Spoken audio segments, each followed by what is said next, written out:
जय जगन्नाथ जय श्रीकृष्ण सांग माने एपटे कौन ना इंद्रियार्थेषु वैराग्य मनोहंकारमेव च जन्म मृत्यु जरा व्याधि दुख दोषानुदर्शनम असक्ति नरभिस्वंग पुत्रादर गृहादिषु नित्यं च समति चमचितो मिष्टान्निमुष्टो पपतिषु।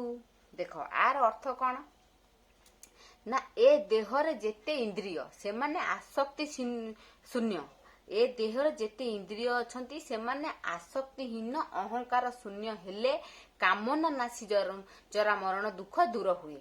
ए दुख दूर हेले तत्व ज्ञान जन्म हुए। भगवान कौन कहले ना आम भितरे माने देह भितरे आम मानक भितरे जेते कामना अछि जेते इंद्रिय अछि से सब कौन आसक्तिहीन माने देख मन गोटे कथा चिंता कला आमे जदि ताठी लागि जिबा ताहले सेटा कौन से माने सेटा उठी ऊपर को उठिबो माने आमे से काम रे आगे जिबा से कामटा हबा जाय आमे लागिथबा जदि आमे ता भितर मनटा न दबा से कामटा हबनी सेटा आसक्तिहीन होई जिवो।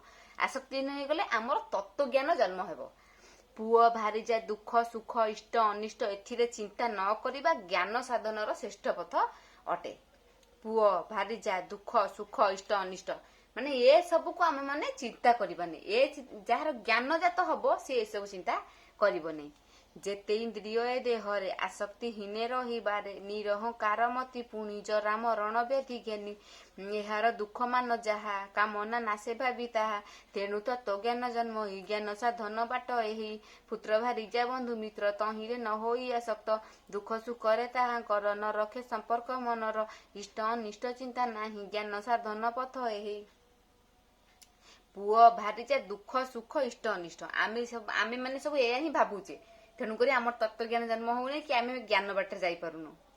जय जगन्नाथ।